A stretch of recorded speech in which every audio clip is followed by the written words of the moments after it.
Hello everyone, today we're going to be talking about a science fiction film called Inuyashiki. Ichiro, just an average man trying to keep his family happy. But his family, they treat him like garbage, no respect at all. Ichiro decides to upgrade their living situation and buys a new house in a swanky neighborhood, all for their sake. His kids, Mari and Takeshi, go nuts when they see the huge house, thinking it's their new dwelling. But it's actually the tiny one on the side. Poor Ichiro did his best, hoarding and saving for years, but his ungrateful kids couldn't care less. To lighten the mood, Ichiro tries to tell them he got their favorite grub, but nobody even pays attention. They just bounce and head out to eat somewhere else, leaving poor Ichiro to chow down all alone. One day he works late and then returns home. As he's walking through a dark alley, he spots a gang of thugs beating up some poor dude for money. He thinks about stepping in, being the hero and all, but fear takes over and he chickens out. Right then, he catches Mari watching him, disappointment plastered all over her face. She lets him have it, calling him a coward before storming off. Back home, Ichiro just sits in front of their house pondering the meaning of his life. And then out of nowhere, a dog comes strolling up, looking for new home. The collar reads, "Her name is Hanako, please take good care of her." Poor Ichiro feels bad for the pooch, but his wife doesn't want to let the dog in and asks him to get rid of it. She also hands him his medical report saying he needs another checkup. The very next day, Ichiro heads over to the hospital only to receive a devastating blow. He's diagnosed with third-stage cancer, and it's spread throughout his entire body. Completely overwhelmed by this earth-shattering news, he hastily dials his wife's number, but before he can utter a word, she abruptly ends the call. As if that weren't enough, his children don't bother picking up their phones either, leaving Ichiro feeling utterly abandoned. In a state of despair, Ichiro takes Hanako, his loyal dog, for a walk, pondering whether his family will shed a tear when they finally learn about his terminal illness. With a heavy heart, he leaves Hanako by the roadside and makes a desperate escape to a nearby park, seeking solace in its serene surroundings. However, to his astonishment, Hanako refuses to be separated from him and follows him there. In a moment of vulnerability, Ichiro breaks down into tears, offering heartfelt apologies to his faithful canine companion. As he weeps, his attention is drawn to a man sitting on a park bench just in front of him.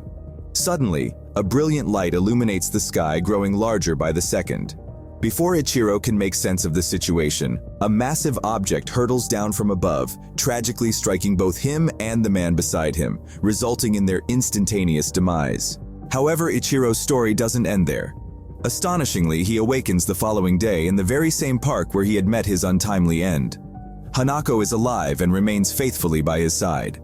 As Ichiro reaches for his glasses, he realizes that his vision is now crystal clear, even without them. Perplexed and uncertain about what lies ahead, he resolves to carry on with his day, unsure of the strange twist of fate that awaits him. Back at home, things take a turn for the bizarre. Ichiro's hand undergoes a startling transformation, morphing into a weapon-like device. To his horror, he involuntarily vomits out of weapon the soup he had just consumed. His face disintegrates, revealing a complex electronic system nestled within his head. His whole body begins transforming and opening everywhere, showing mechanical parts underneath the skin. It turns out the bizarre object that had caused his demise the previous night was actually a result of a grave error committed by the aliens who were operating it. In their attempt to rectify their mistake, they resurrected Ichiro as a machine infused with emotions.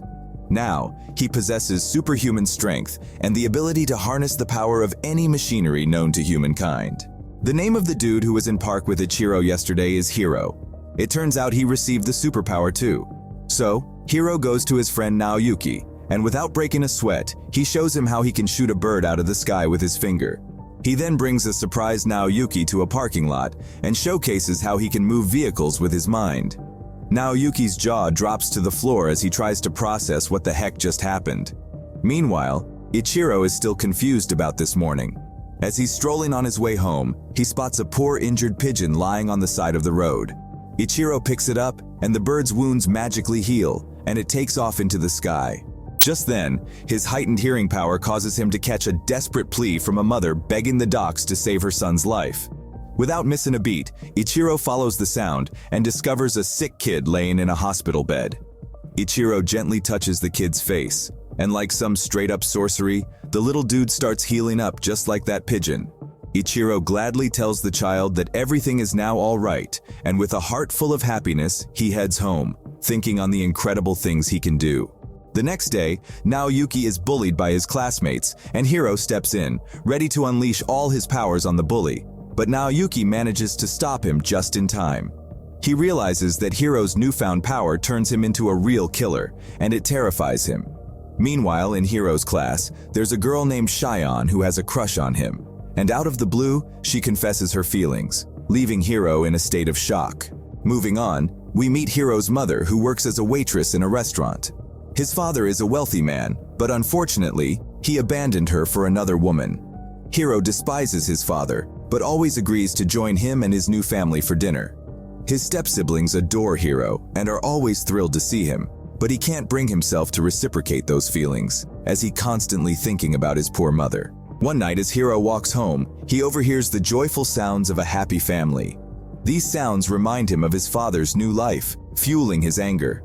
Filled with rage, Hiro breaks into the family's home, kills the parents, and chases their daughter through the hallways.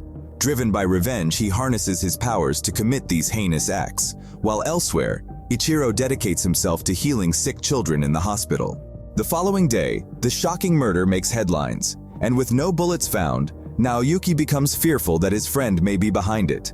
Hiro offers Naoyuki an enormous sum of money, but this proposition only fuels their argument.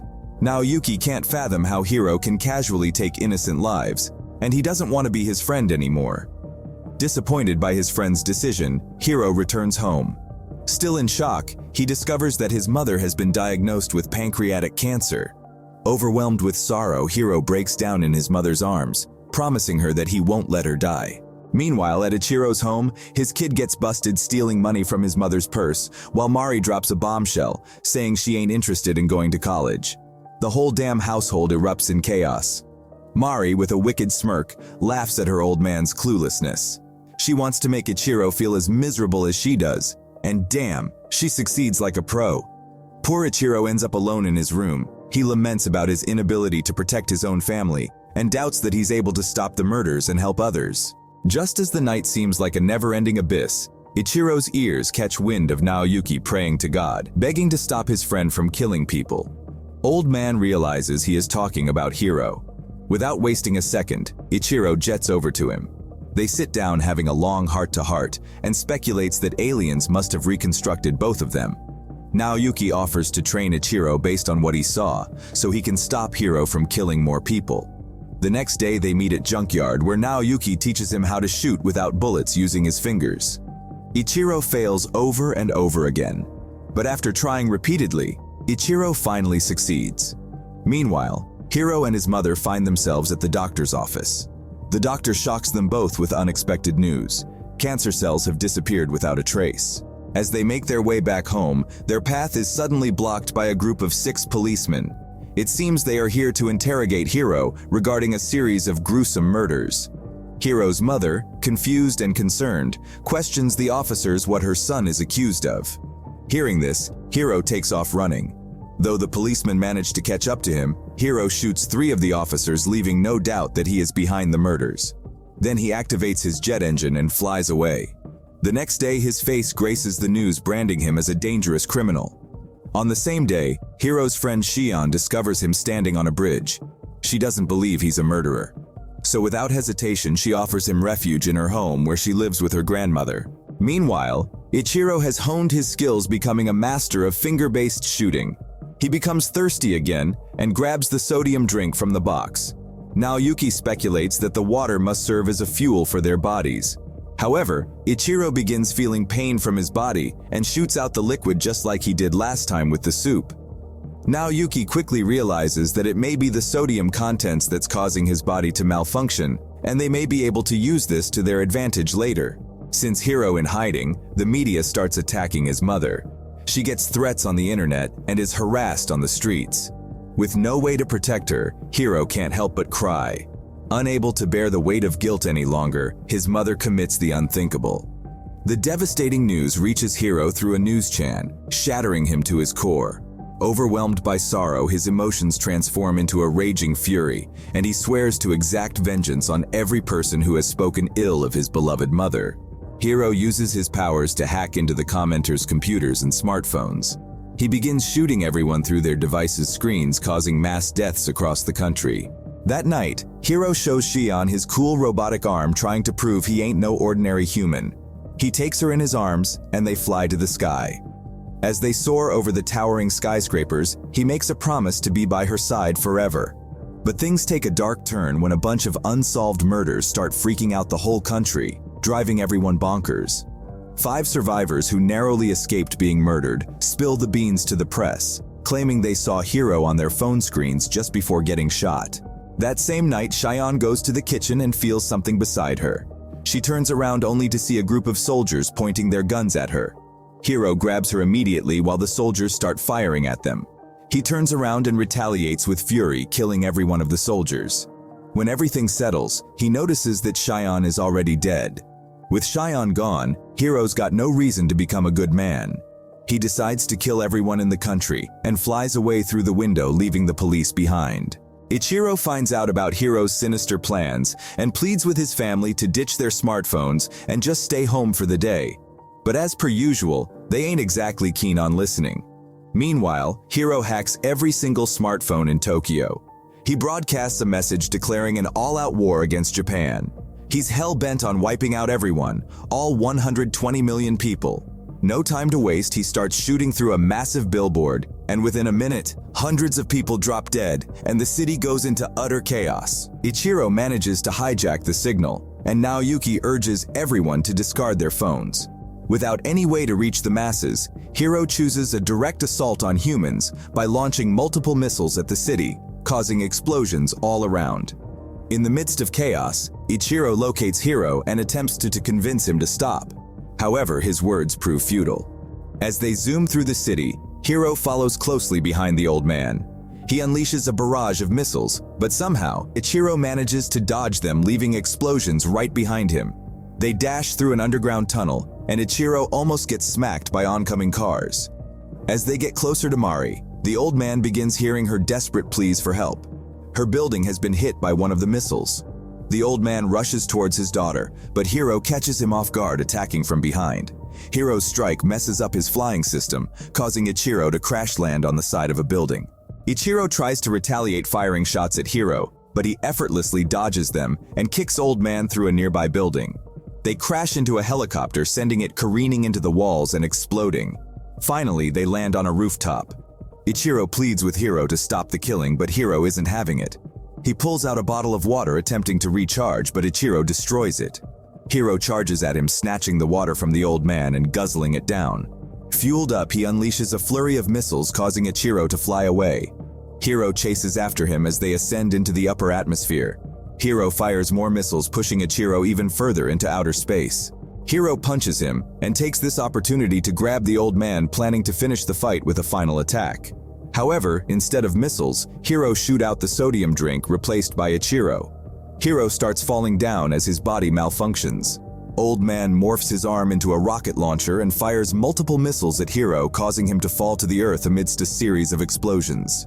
Ichiro quickly flies back towards the building where his daughter is at and sees Mari lying motionless on the ground. Desperate to save her, he tries everything until finally he manages to revive her. Father and daughter embrace, tears streaming down the old man's face. Suddenly, Hiro, who has survived the earlier fall, returns to take his vengeance. Discovering that Mari is the old man's daughter, he ruthlessly attacks her, shooting her in the stomach. Ichiro intervenes, but Hiro beats him in front of his daughter. Villain seizes Mari and drags her to the edge of the building. He wants to make the father experience the same despair he feels every day, so he hurls Mari off the building. Witnessing his family in mortal danger, old man gathers all his energy and soars towards Hiro. In a fierce collision, Ichiro's strike severs Hiro's arm. Father quickly dives down, managing to catch Mari just in time, moments before she hits the ground. Miraculously, Mari awakens, her injuries healed by her father's power. She realizes that her old man is a true superhero as she watches him fly off, determined to save as many people as possible. Although the government claims Hiro is dead, no trace of his body is found, only mysterious shards of unknown metals at the scene. Upon returning home, Naoyuki is surprised to find Hiro alive, though he lost his arm after the fight. Pleased that his friend survived, Naoyuki invites him to play the latest video game. But when he turns around, he sees that Hiro has disappeared. Moral of the story: don't mess with a man who's got a robotic arm and a dog by his side, or you'll end up in outer space. So what do you guys think about this movie? Let me know in the comments below. And if you like my video, please press like and subscribe for more.